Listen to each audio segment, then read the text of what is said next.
What is up?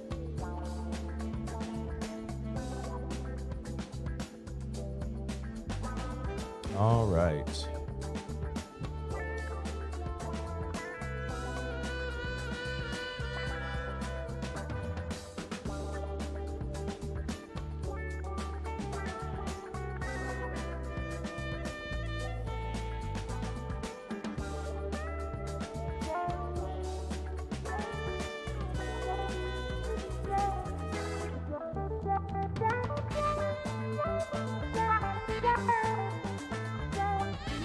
What's going on, Dabs? How you doing, bro?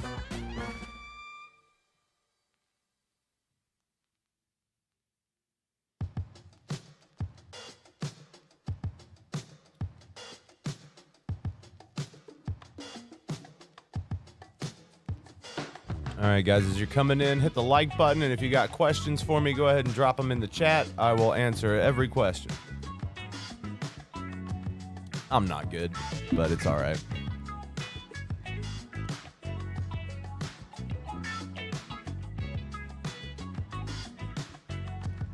What up, Tyler? What up? What up, Nofi?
What's going on, Lucas? What's going on?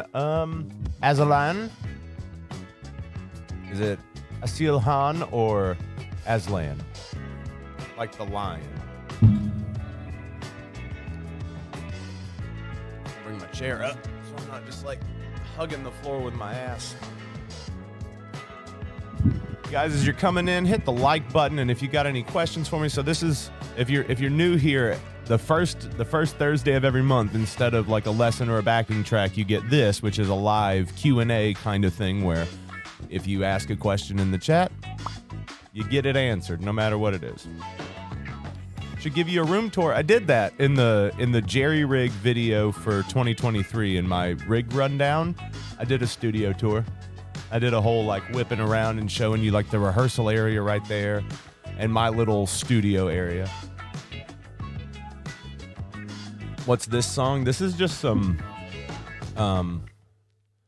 copyright-free music, like some copyright-free funk that I found on YouTube.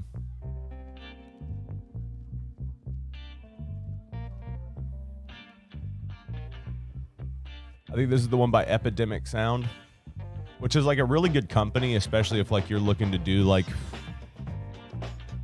video production and stuff like that. They have a bunch of like audio for you to have for free. Well, I mean, it's not free once you pay for the subscription, but I mean, you can trick yourself into thinking that, right? Talk about what a bit? The copyright stuff?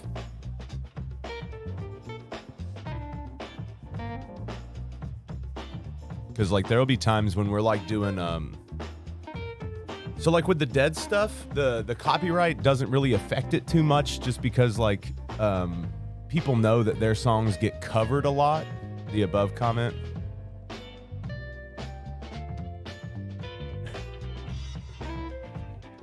What's going on, Pepper? The dead stuff is usually pretty good about copyright. Like, they'll strike it and they'll like take part of the money, like, or most of them, all of the money, but they won't like give me a community strike, which could endanger the channel, just because all the music gets covered so much. And with stuff like this, a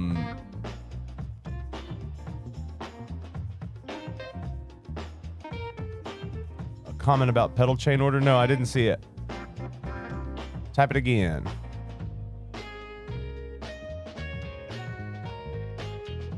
Do you just need to know the pedal chain order? Like, of how to run things?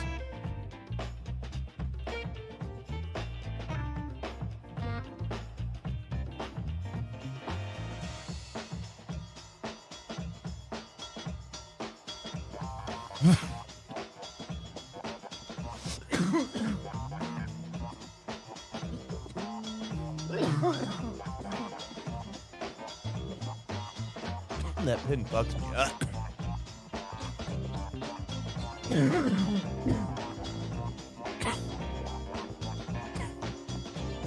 Woo.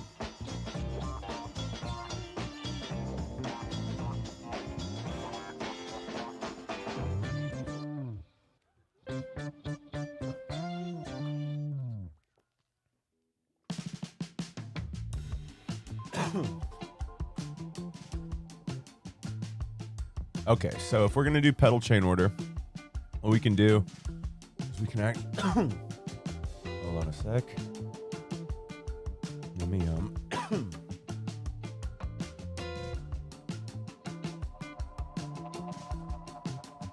Well, we lost the Dead Covers project this year. We tried to win, but I think Dead Meat beat us by like a few likes. Pretty upsetting. All right. So, all right, just to look at my. So this is my setup, right? And with this, the PS1, some Boss auto wah or envelope filter, compressor, and a phase so far. Okay, so this is kind of like. I know that they look dirty. So we've got my harmony singer that does like all my vocal stuff, right? And that's down there. So that's like the first thing that my guitar runs into, right? But I've also got the onboard effects loop. So that's what this hubbub is for, right? But everything else is kind of like, it follows there's always a path that you go, right? There's always a path that you use. So the best way to do it is you start with if you don't have any of this shit and you're going just regular guitar through your shit. So it's just going to be, you want to start with your tuner first. And then if you've got a compressor, you want your compressor to go at the beginning of that chain, right? So if you want it, so it would be then, because you're basically wanting to shoot that signal as strong and as hard as you can through the rest of everything else, right? So that's what you're trying to do. So you got tuner, and then you've got compressor if you've got one. Now, I don't use one anymore, but I'm thinking about getting another one to put before the Proton, because I used to really like the way that my compressor worked with the Micro Qtron, and I kind of want to fuck with that again, so I might get another little compressor to throw in. So you want to go tuner, compressor, and then you want to start throwing in your gain stages, unless you have like a wah pedal or a volume pedal, then you would want those to go in there. But so then you're going to add your gain stages. So you got tuner, compressor, and then you want to do like your cleanest gain to your heaviest gain. So if you want to go, so I've got the Jar Drive first, and then it goes to the Spark. So I'm going with like the progression of the level of distortion, right? So you want to start with the cleanest and then go to the dirtiest. And then that's it for your gain pedals or your boost stages, right? And then excuse me. And then what you'll do is you'll go to then you start getting into like your effect pedals, right? So you've got the delay and the auto wah or envelope filter and the phase. So all three of those are going to go after your gain stages, right? So you want everything leading up to that point. And the way I've got mine run, I've got it run to where it's going to hit the octave first. So that would be kind of like you can throw in, I would throw it, since you don't have one of those, I would throw the, I would do Ottawa before delay. So maybe I would do phase, Ottawa, delay, and then be done. Should the DS1 go before or after the green screamer? After, because that's more distorted than the green screamer, right? So you would want to go from your least heavy to your most heavy. So I'm running Jair Drive to Spark to Direwolf to DS1. I don't know why I have 4 gain stages. I do not need them, but I'm also just trying to figure out what I like, right? So I could do this with basically 2 of these.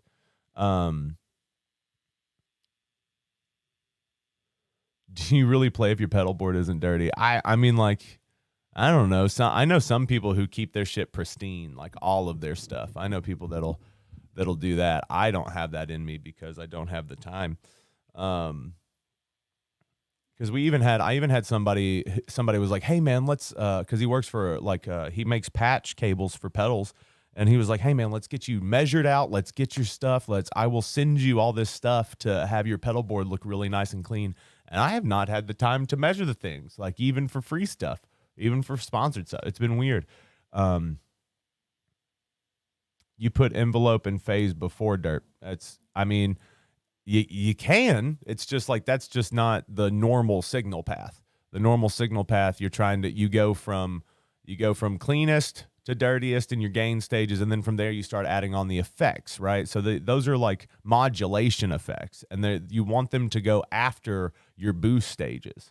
Like, just because if you have them going after your gain stages, then that effect is going into a gain pedal instead of the gain pedal pushing into those.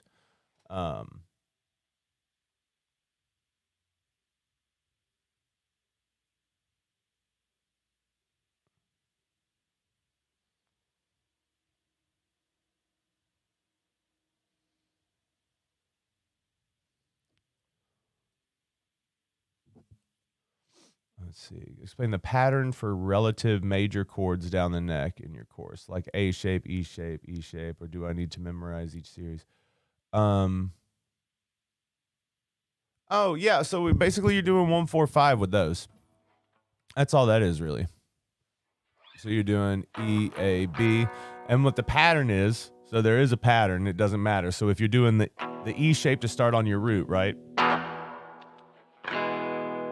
Doing that E shape to start on your root, you're going to do A shape, right? And then you get to the C shape, and then you're going to do E shape, and then you've got A shape, and then you've got C shape, C shape. That's the pattern. So you do that with all of them. So if it was G, you would do E shape, A shape, right? C shape, E shape, A shape, C shape, C shape. That's the pattern for those relatives.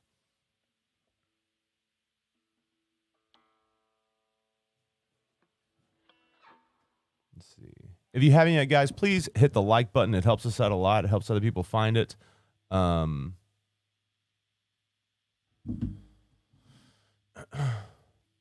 yeah, drop your questions if you got them.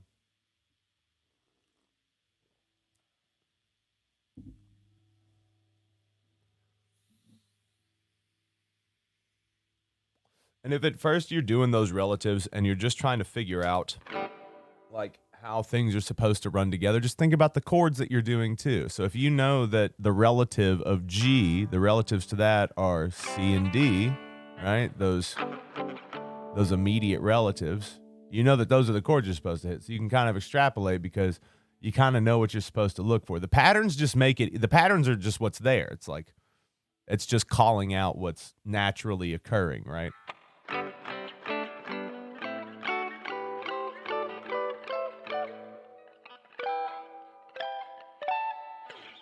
It's just about like figuring out where those patterns fall, right? So it's the same with everything. It's the same with all of them, every single one of them. So if you were starting with A, you would go A, D, E, right? So you're doing A shape, C shape, C shape. And then you would do E shape, A shape, and then C shape, E shape, E shape.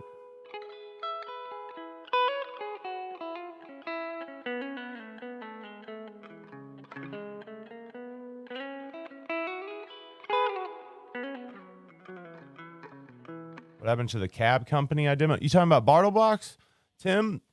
I think he moved not too long ago. I just don't think that he's got his shop at his house set up yet from when he moved. I assume he'll make an announcement once he's up and running.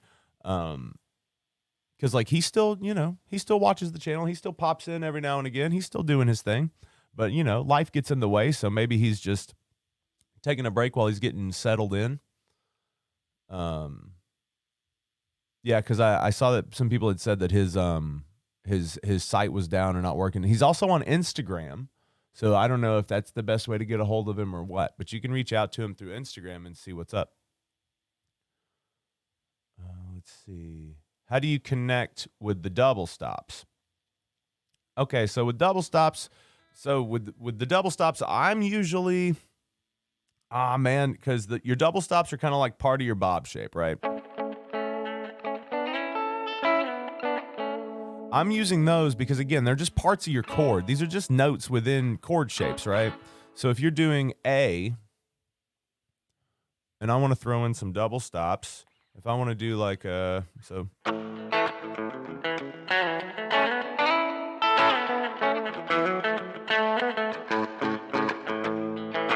it's really just about kind of hitting that, what you would do for a G, right? It's like you could do that here from the E shape. You're just taking where your middle finger and your pinky are, and then you'll take this and you'll go up and you'll turn it into a minor shape, right? So basically like you're doing an A to a B minor and then to a C sharp minor and then to a D, right? So you'd basically be playing this progression,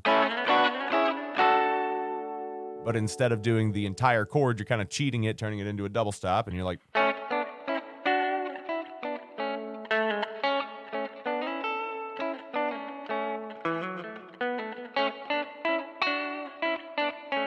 one of my favorites to do is during Wharf Rat, where you can do the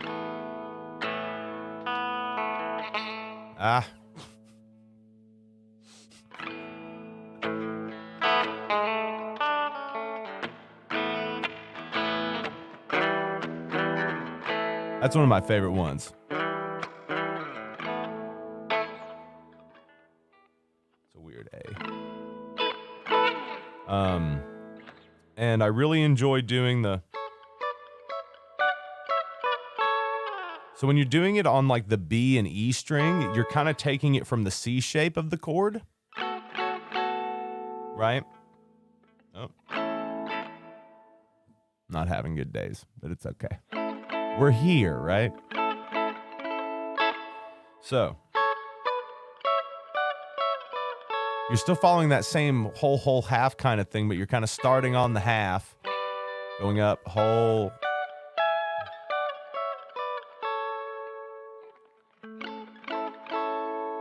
Like the soloing and everything is based off of these. Everything is based off of your chord shapes.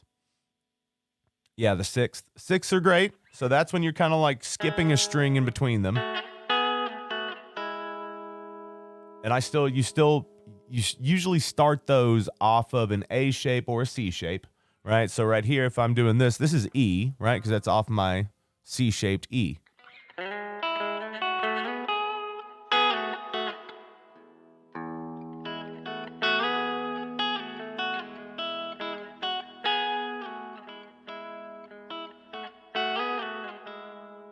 Oh yeah, Lean on Me is actually like it's one of the best ways to learn double stops.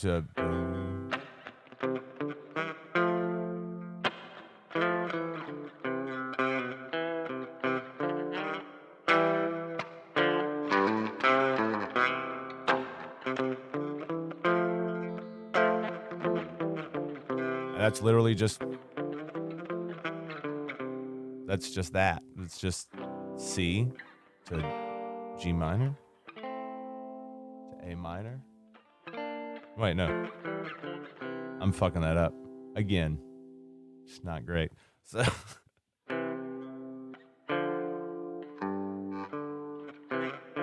G minor and F.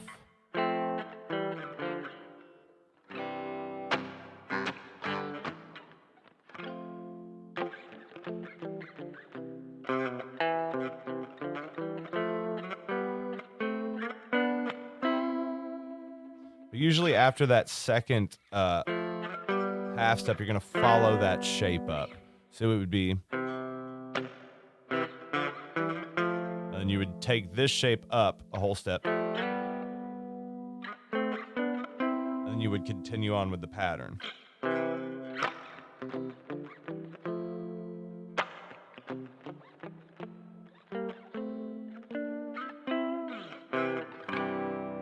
You can always just make it up and do whatever you want because there are no real rules to anything.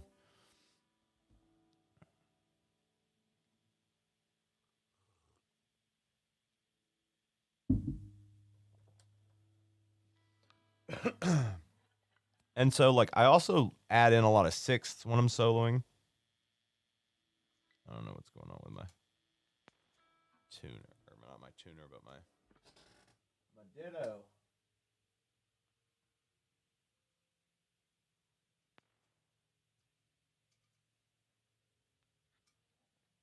Okay, so if I'm doing, really enjoy doing stuff in, like, you know, E's really easy.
It's all, I'm always using chord shapes. I'm never thinking about scale. That's kind of like what the whole course is about. The whole Golden Road guitar course is all about learning your chord inversions up and down the neck and then using them to extrapolate where you need to be at. And because you give yourself all the notes you can play. It's really just about visualizing your chord shapes. Because all you're ever doing when you're soloing is picking out notes within different shapes of chords.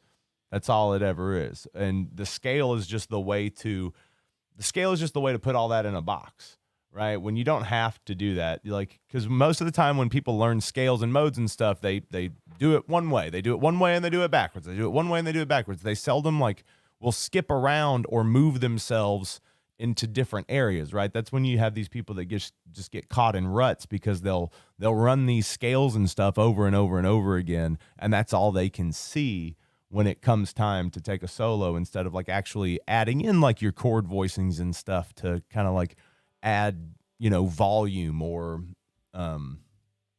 more of a well-rounded solo. What up, Jabberwocky?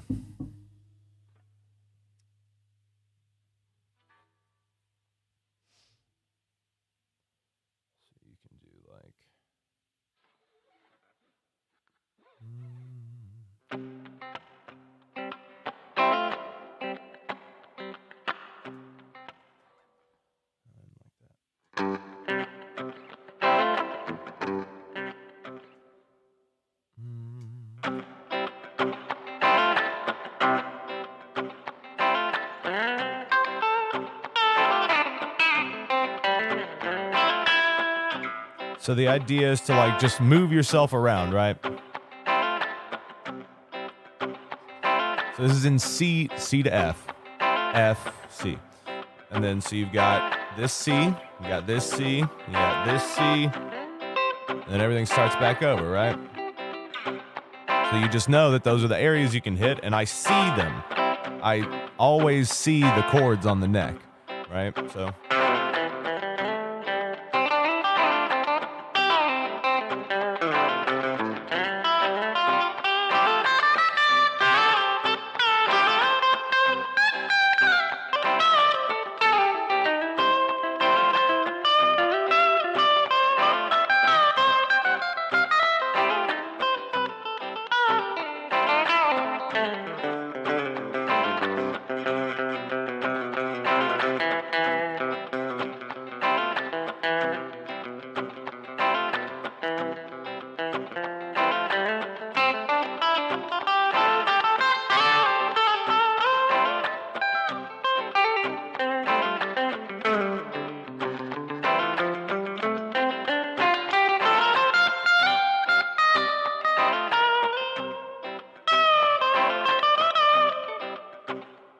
Turn it into C minor for a second, but whatever. It's bluesy. Besides my bands, who are some of my favorite Dead tributes? I really J-Rad. J-Rad, Terrapin Flyers, good.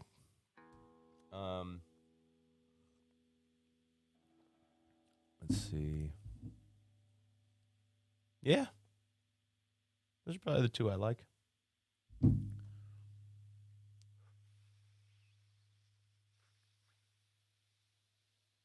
Throwing out a progression on a loop and running through all of the various positions. Yeah, so that's John K. peeking through my window. Well, what? I loved Further, but Further doesn't exist anymore. Further was amazing.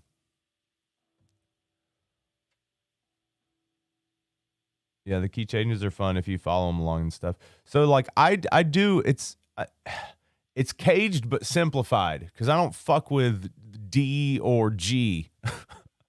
It's the same thing as A and C. They're the same thing. So I don't even fuck with those. I know they're there because of course they are, but it's no one's really gonna be doing the G-shaped E chord. You know what I'm saying? But you got to know you can hit the notes, right?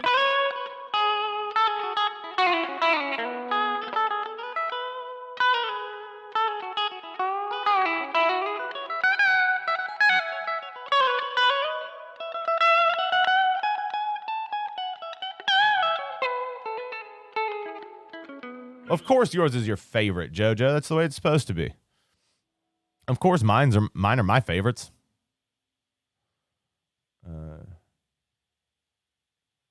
D major shape sucks to arpeggiate. It's fair.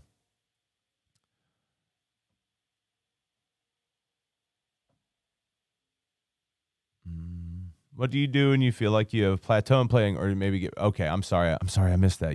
You asked that already, didn't you? I do my best to get out of my head because that's the problem, right? I'm overthinking or I'm not being present in the moment. And in that point, I'm not doing right. And then I'll kind of turn on myself and then get into this whole, like, you know, kind of where I'm at now. It's hard. Like, this stuff is hard. Like, getting stuck at a plateau. Usually what I end up doing is I try to play other things. I'll try to break myself out of what I've really normally been doing and listening to, and like I'll put on like one of those gospel backing tracks, or I'll put on like a really out there funk track, or like maybe even like a country track, just something I can do to like get myself out of my head and stop thinking about it, because that's really the enemy. Like overthinking when you're just kind of translating something is not good. I find myself doing it a lot, just especially at shows and stuff when like we're doing the live streams and everything, and I'm trying to like keep an eye on that as well as like stay invested with the crowd and the music. It can bite you in the ass sometimes.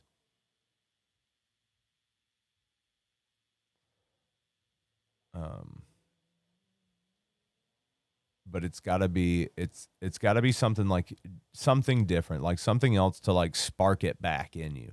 or you can like dose really heavy, or put your guitar down for a day or two. Like sometimes if you feel like you're doing a lot, like put it down. That's okay. You know, you don't have to play every day. You can do other stuff. So there's something to that too, about like giving it a rest, giving yourself a rest, letting your hands build back up, because you also have to let stuff sink in, right? So like there'll be times where like you learn a song and you can put it down for a few days, and then you come back to it and you can play it better than you did before because it's had time to like sink in and kind of really absorb into you.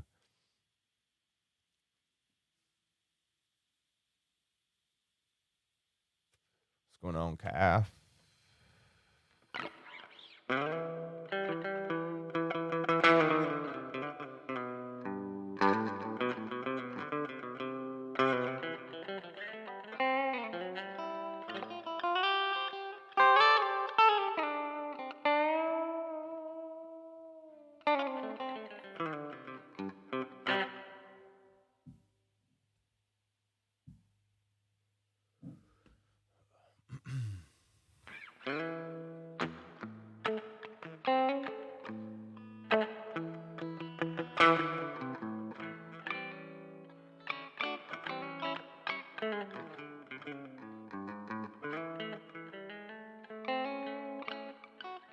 I use a Diodario NYXL skinny top, heavy bottom, so 10 to 52.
Thank you for tossing.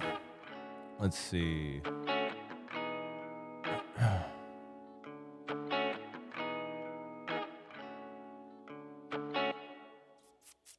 Let's see. Oh, you coming to Memphis, Jeremy? Fuck yeah. How much of it is tracing cage shapes and how much of it is throwing in other notes, like from the scale or chromatics? So, again, I don't really think in terms of scale. So I'm always just, I know where my chord inversions are. That's the biggest thing. That's the thing that I try to impart on everybody because it just makes everything so much easier. I'm always just working my way from one version to the next. And I know where they are. Like, and usually within context too. So it's like if we're in E flat, you know.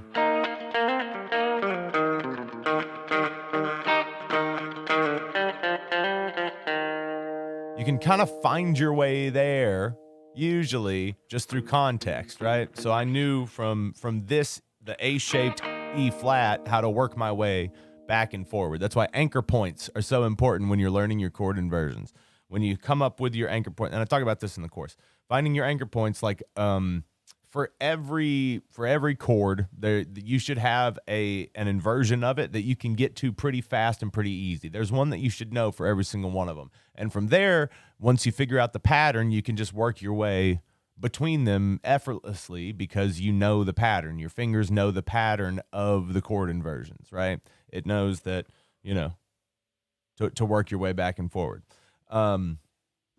Also, so when I'm soloing, I'm just picking out the notes that I want to hit. So a lot of it is me just trying to feel through the guitar. That's all I'm trying to do. I'm trying to convey emotion. So when I'm doing that, I'm in real time projecting my emotions through it. So I'm in real time figuring it out. That's what I'm trying to do. And usually the chromatics are how I kind of like almost like a run-on sentence because I'm trying to talk to you, or I'm screaming or crying or whatever it is. So like even with this is just an E major 7 to a D major 7. And with this, you would want to kind of like start, because this has that, you always want to serve the song. So this has what kind of feel? Kind of like a, not a melancholic, kind of a cathartic sound to it, right? It's not sad, but it's also not happy.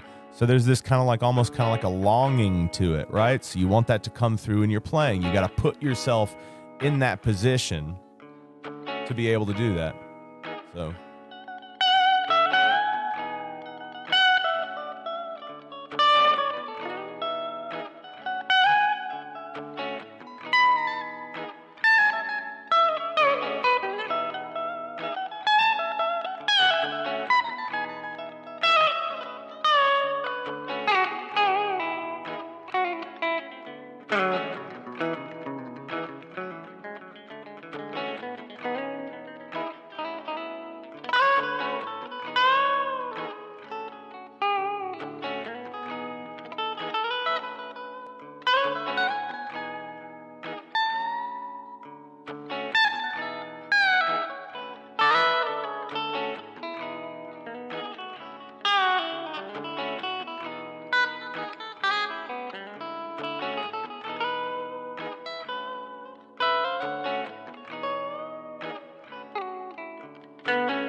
So like every like third or fourth thing I do is a chromatic run. It's just it's musical spackle almost. It's just like it's just a continuation. It's just fucking talking. It's just words like and. It's like me saying and or but.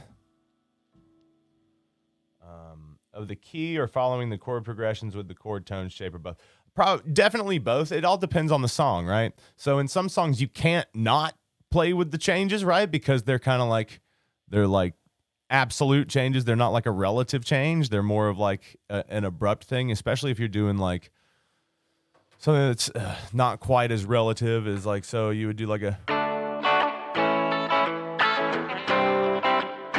like if you were doing a D to an A and then a C to a G, you would kind of have to follow that along, right? You'd kind of have to change, or you would play an A minor, you would play in that kind of relative minor to what was going on.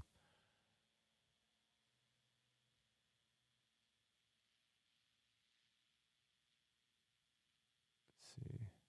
Do I play bass? I mean, hold on. Robert Weir said, did you learn your music theory in general as it relates to what you play, as in what most effective to actually internalize it? Hold on, let me reread that, Bobby. Where did you learn your music theory in general as it relates to what you play? I'm self-taught, so it's just stuff I've noticed and I've put together. I mean, all this stuff is because, again, it's like the chord inversions thing. It's basically caged, right? And then from there, I've pared it down to like, to, the E shape, the A shape, the C shape, and the Bob shape.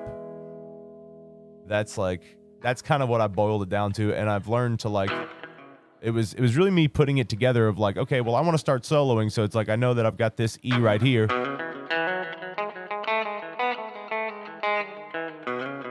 And then I was like, oh, I've got this E right here. How could I?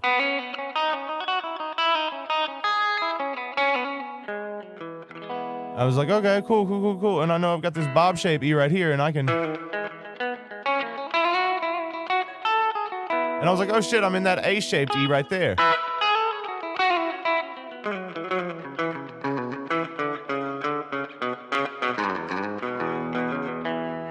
And then so from there, I was able to start connecting everything, and that's where the whole half method comes in, Martin. So are you listening, Martin? So the whole half method is basically I noticed, and it's all like all this stuff has been said before. It's just how I'm saying it, right? It's like, you don't have to learn modes and scales. You can just learn all your chord shapes and understand what's going on in the song, and then from there you can tailor it however you want because you can hit all the fucking notes you want. It's all about context, right? It's all about context. How do you buy the course? Oh shit, I forgot to put it in that. So you just send $130 to my you send $130 there, either one of those places, Venmo or PayPal, and you give me your email address in the little note that you get to write when you're paying, right? I need your email address so I can send you the course. It's a Dropbox link. And it's got all the videos in it. So it's a full video course. It's got charts. It's got backing tracks. And all the backing tracks on the channel use the same charts within the course. So you've got this kind of like literacy going on with the channel, right? It's the same stuff I use in the lessons and in the backing tracks now. So you also kind of get all the key to all those things, right? Let's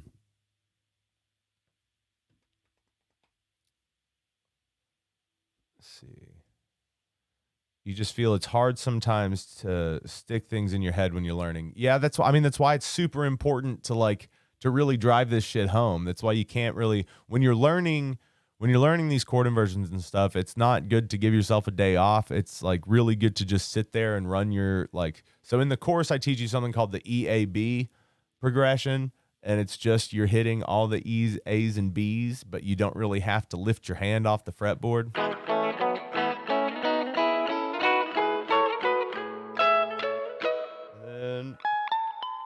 You know what I'm saying?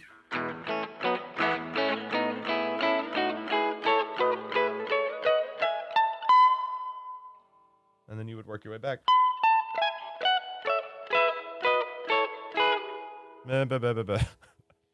I'm baked.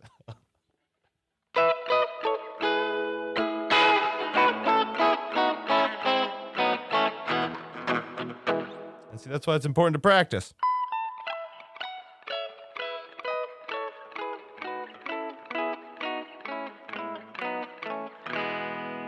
EAB, all up and down the neck. It teaches you your inversions. And it's just the same pattern that everything is. It's all just patterns. It's all the same thing. That's why that's why people get stuck up in their head, because it becomes this mystery. And it's like, there's so much you can do. And there's only so much you can do. Why don't you look at it like that? And so you might as well just kind of pick around and have fun with it.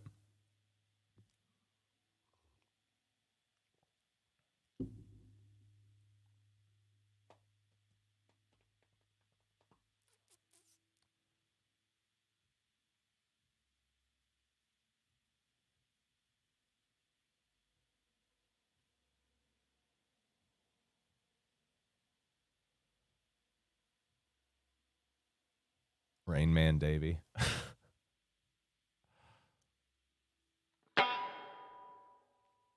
If you haven't yet, guys, please hit the like button. It helps other people find this shit, and we need that.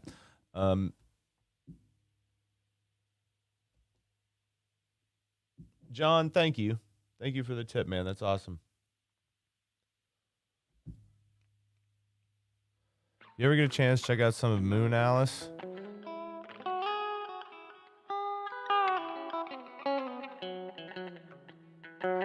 I'll check them out.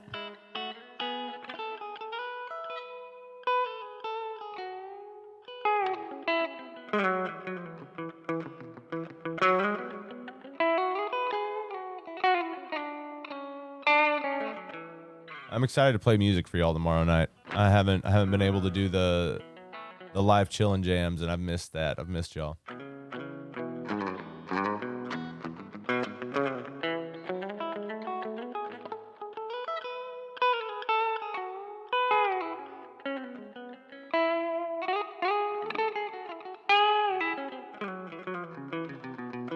And anytime that like this is just a fun thing. Yeah, I've been missing them too.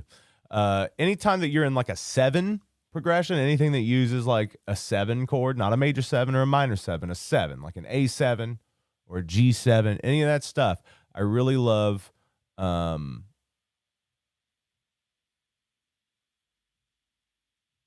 like to go between major and minor, like soloing in major and minor, and it gives a really interesting tonality to what you're doing.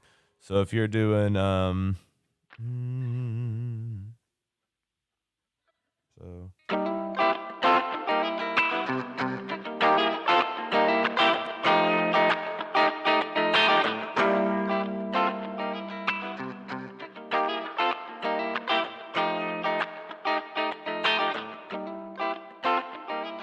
that's dog shit. What are you doing?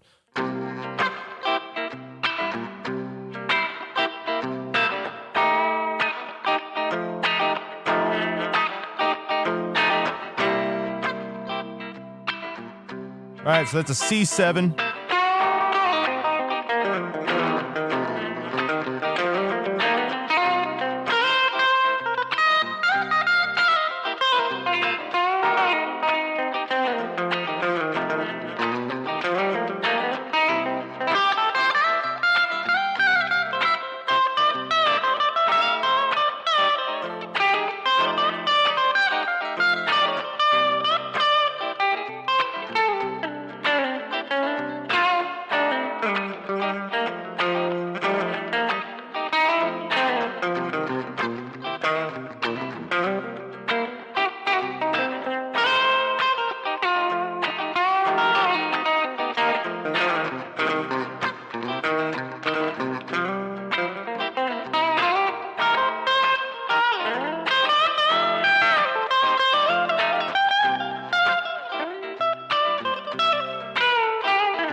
That's just enjoyable to do. It also keeps it fresh for you too.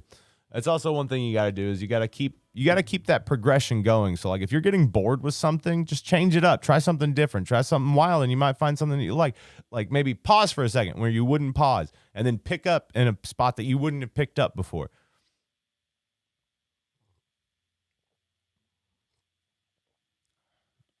Nofi says, someone who finally comfortable moving all over the neck. I got to say, there's a definitely what the heck was I so scared of moment, and it feels my boy, yeah, because it's all the same shit. And you're like, oh, right. I felt kind of dumb the first time I realized it, and I was like, well, I'm not dumb. It's just that.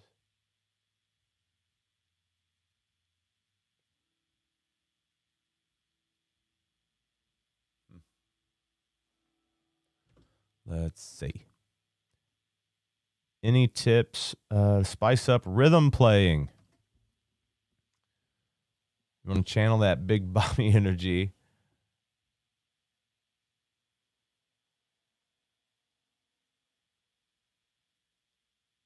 Oh, dude, I just have like I have the micro ditto looper, and I've had it for like 10 years.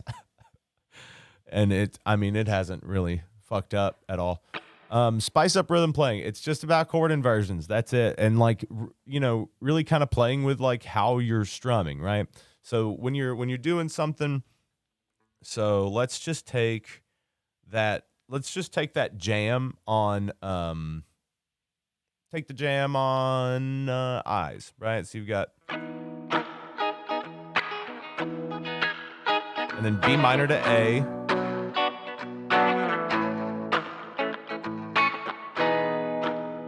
So you've got that. That's your jam, right? So that's the basic rhythm, right? So how could you spice that up? You could do something like this.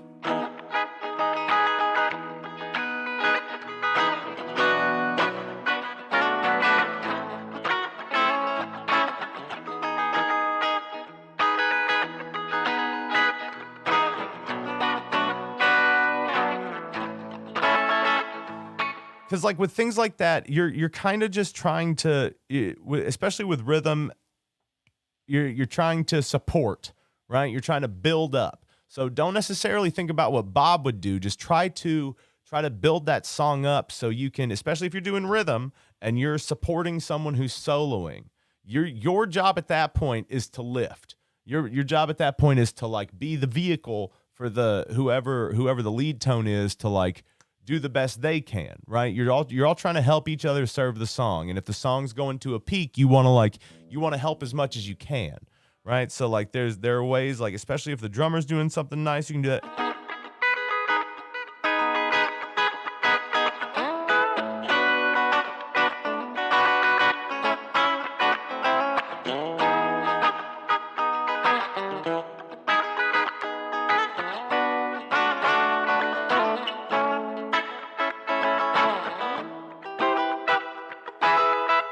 So there's also this step up I like to do during that solo. So when you go to the B minor, so you can do that.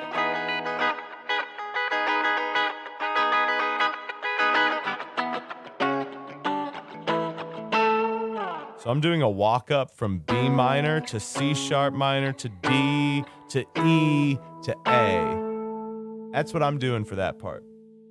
So it ends up being like this.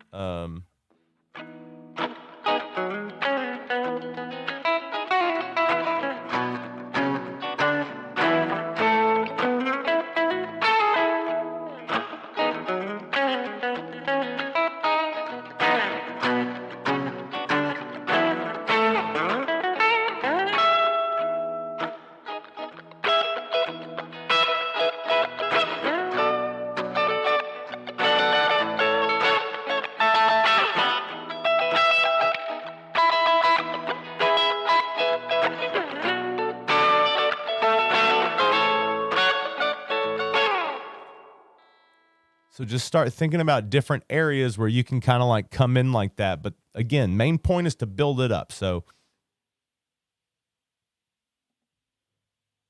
well, and it's really cool too, because if you get on that train of doing that, so if you're the rhythm guy and you're laying down this rhythm of the,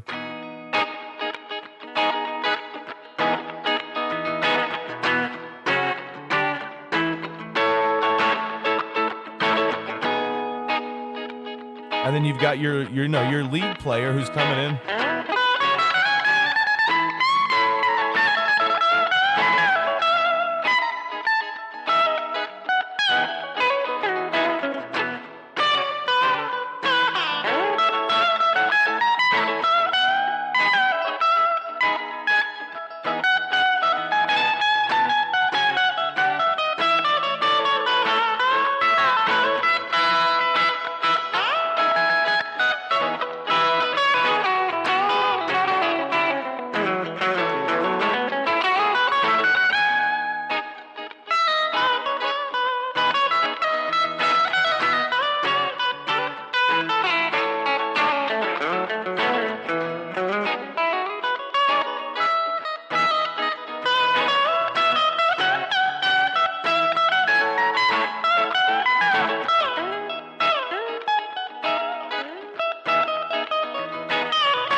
You gotta build, because like you're all trying to throw stuff at the worship, right? It's just the worship at the altar of the music.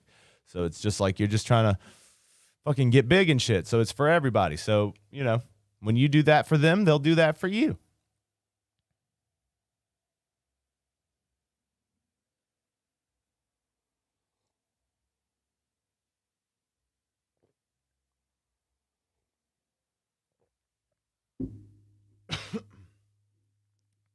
Yeah, so is okay. I agree, Tobaz. You're trying to you don't ever want to overshadow your lead player. So it's like with Chance in the Void, we've got and even with St. Owsley. So there's 3 leads, right? So there's Toby on keys and synth, or Carl on keys, right? And you've got Joel on pedal steel or guitar, given which band is playing, right? And then you've got me, right? So there's 3 lead voices. So that's just about 3 full-length solos per song, and they've all got to sound different. They've all got to have a different vibe, and they've all got to build to their own peak, right? So there's that ability or that need, the necessity, really, to have to learn who you're playing with enough, and also have that, again, that confidence to go through that. But you're also going to get your turn, so don't overplay during someone else's solo, right? You want everybody to be able to feel that and like get big and do the thing. So like the way I play for Toby's synth or Carl's key solos is different than how I play with play building up for Joel's solos, right? Whether he's on guitar or pedal steel, there's a different way you build up for different voices, right? So with piano or keys, you always kind of want to start way low. You want to start way low for that and build up from that, so they have a chance to, like, because keys are always better to start out a little tinkly and then get more aggressive as they go. A lot of the times with guitarists, you want to come in with heat immediately.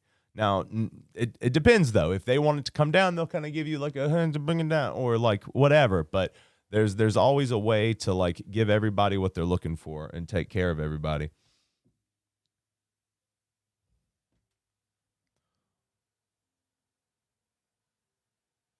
Macbeth music. Yeah, he's the Bobby Lesson guy. Yeah, he's good. He does the thing. You know what I mean? I've never said that I could do the Bobby thing. I can't. I can't even do the Jerry thing. I do my thing with it.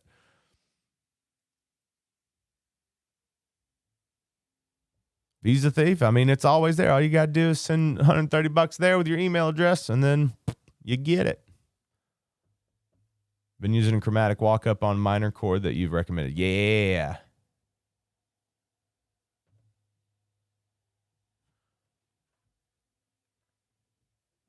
I'm excited to play this Ruben and Charisse backing track tomorrow. I've played to it like once before I got it out.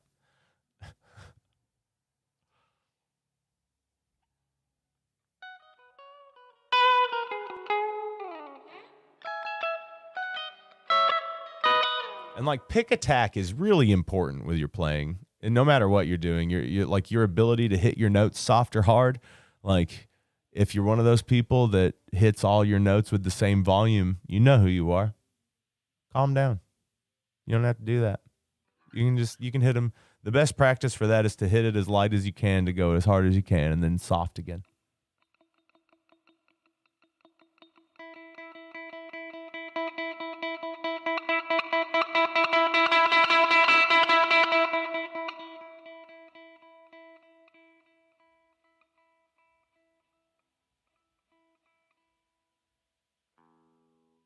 It's a really good exercise. But also when you're doing stuff like that, use that in your solos to kind of like, you'll notice that like a lot of my notes will be soft, and there will be like a hard peak out. It'll be like soft, soft, soft, hard, soft. It'll be like stuff like that. So even if you're doing like,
I don't use a compressor anymore, Perry. I haven't used a compressor in a while now.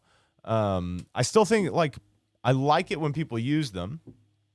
Joel uses one all the time. You can tell that by all the sustain he gets. He's got a really cool compressor. I haven't used one in a while, just because I haven't needed to. And yeah, I didn't want to lose any of my pick dynamic because again, like that's a big part of the sound. That's like a big part of what you want to hear. Now, I do want to get one probably to put before the Proton, just to kind of push it more. But I also don't want to be like hitting.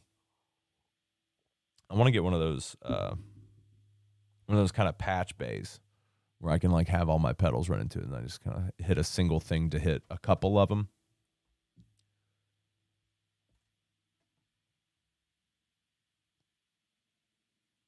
Like finger picking.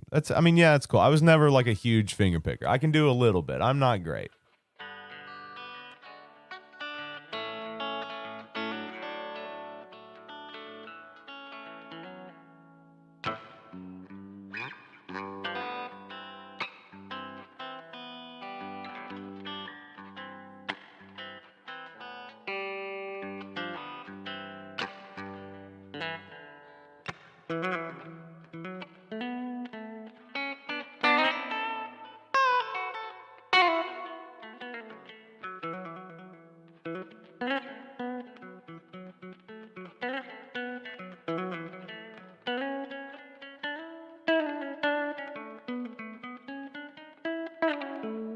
Yeah, see, it's just like I don't know, like there's something to be said about it, but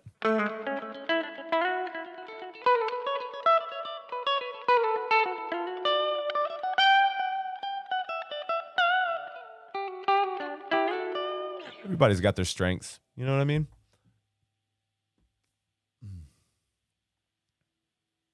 Pick slip made me a finger picker for life. Interesting. All right, guys. Any last minute questions before I get off here and start my day? Again, like buy the Golden Road guitar course, $130, Venmo, PayPal. I'll send it right over to you. It's really a lot. I mean, everybody seems to have liked it so far. I haven't gotten anything negative other than like a couple of the charts were messed up and I fixed that. So, and that just came from like I think one note was moved wrong because like I was up for like 3 days making those. Sweaty digits. Are you going to show people what you're using for software in your setup there? I use, yeah, that's not a big deal. So what I use for audio is Logic Pro. And that looks like this. So this is Logic Pro. So you see my voice coming in, and it's got a compressor, a channel EQ, and an expander on it to kind of get rid of my room noise, which allows me to do, I've got my vocal pedal down here that does that whole thing. And then, my guitar literally, it has a little bit of a channel EQ on it, but it's nothing. It's literally nothing. And then I've got a stereo spread on it. So it doesn't sound like it's just coming right down the middle. It sounds like it's encompassing you.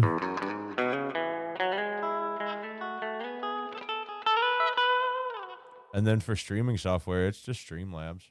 Boop. That's it.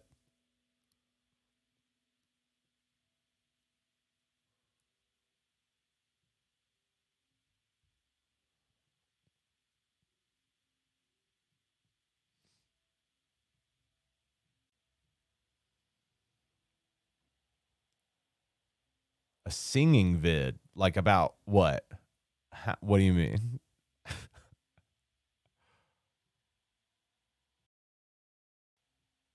I don't think I can sing.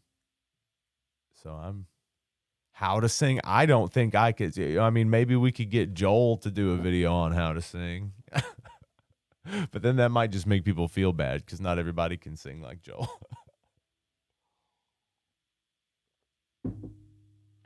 I would feel embarrassed with all of my friends that actually know how to sing. I I would feel embarrassed making a video about how to sing, because like my advice is just like, you fucking like go through and try to find the note. There's that note. There's that one. There's that one. And you literally go through it like that until you can hit the notes. It's also a kind of a thing of letting go too, because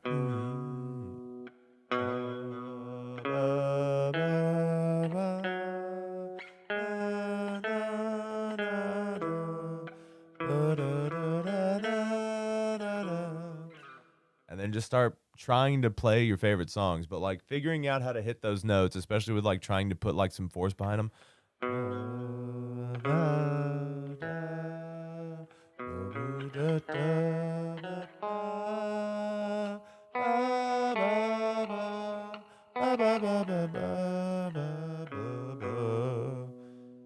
That's kind of like the best way to do it. Rat in a drain ditch. So I'm kind of rat in a drain ditch. So I'm kind of rat in a drain ditch. Again, I don't know how to sing. I am like a cobbled together patchwork of good enough. You know what I'm saying? I'm literally just I am emotion as a person. So I'm just trying to convey emotion. That's it. So that's why I'm not the best guitar player. I'm not the best singer, but you know, I mean it. If anything, I mean it.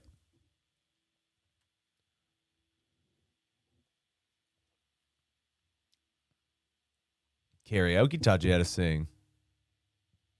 See, I can't. It's hard for me to sing without an instrument. That's hard for me to do. Am I still playing the Freds? So the Wolf is in the shop right now. I'm waiting to get a buffer in. I haven't had the money to pay for the buffer, and I've got to pay to get it rewired. I haven't had the money. So the Fred is over there, and I play the Travis Bean over at Toby's house. So like that's the guitar that's over at Toby's house right now is the Bean. So I play that when I go over there to do those streams. So yeah, I mean they're still getting play. Like the Wolf has been refinished. So like this is like when the Wolf comes back, it's gonna look different. She looked different.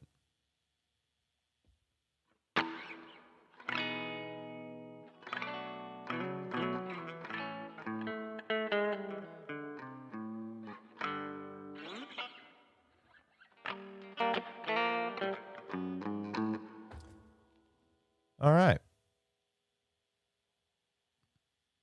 Well, I love y'all. The Get Right. How do you tip? You can tip through Venmo or PayPal, or there's like a little $sign down in the chat. Do I like Goose? It's definitely a troll now, isn't it? Yeah, Goose is good. Everybody likes Goose. Goose is unoffensive. Goose is like cheesecake. Goose is like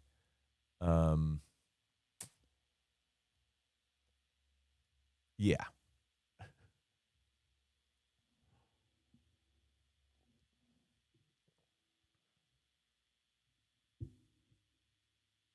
Goose is unoffensive. Absolutely. They're not going to offend anyone. They're great. I know their song Arcadia. That's not bad. Goose is your spirit animal. Hell yeah. Well, I love you guys. So tomorrow night, we're going to be doing the live stream right here. I'll be singing songs and playing songs and stuff. Hopefully I'm in a better fucking headspace and mood. How dare. Okay, fair enough. Like, I wasn't saying, so like, I like Goose as periphery. Like, I do not listen to Goose. Like, I've listened to them, but I'm not like seeking them out. I'm not doing that. But like, they're good. His voice is great. Their jams are good. They're doing a thing. It's just I'm in this weird little pocket dimension. You know what I mean? Like, I only exist here doing dead stuff. So it's like, that's all I do. So it's all I really have time for. It's weird, but it is what it is. And Goose is fine. They're really on their way up. Like, I don't have anything bad to say about them, but I don't like, I don't actively listen to them. And it's nothing against them.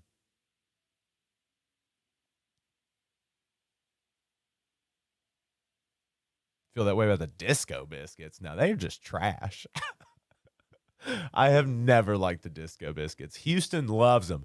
And even Toby would get down on them sometimes. But like, nah, dude, that shit is rank. I'd play with them, though.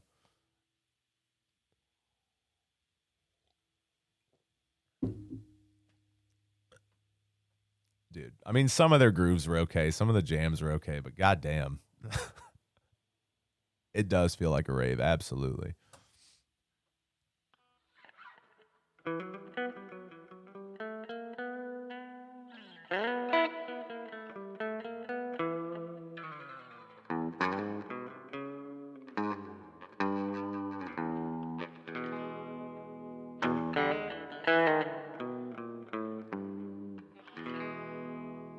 All right. I love y'all. Mwah. Come see me tomorrow night.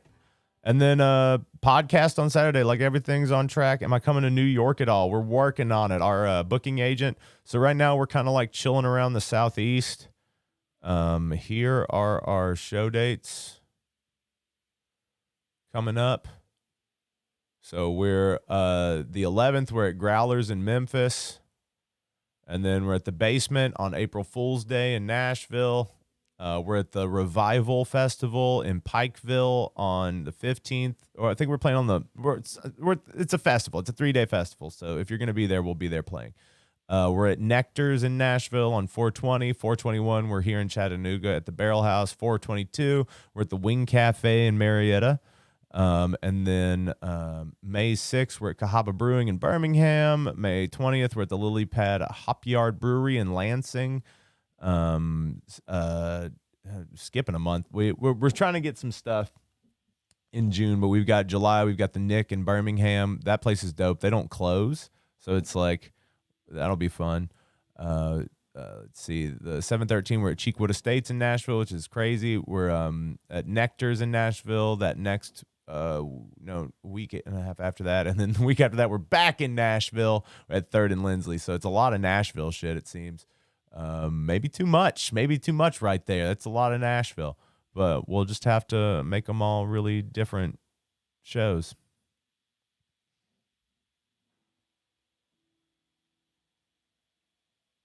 So yeah, y'all come make it to the ones, and hell yeah, Dice. I love that. That's the one thing you've said. It's awesome. So we'll work our way, because like, like that's a good amount of shows, and I think that we could actually start moving up north, going northeast with it, because that's where a lot of you guys are. That's where a lot of you guys who would come see us are. So we need to do that. We need to come see y'all. So love y'all. See y'all tomorrow. Well, my wife's Canadian, so yeah, would definitely go up there. Be cool to work out some kind of Canadian. Yeah, come back tomorrow night. Come tomorrow night at 9 p.m. Eastern Standard Time. We're going to be doing a live Chillin' Jam where I play dead tunes all night. So, love ya.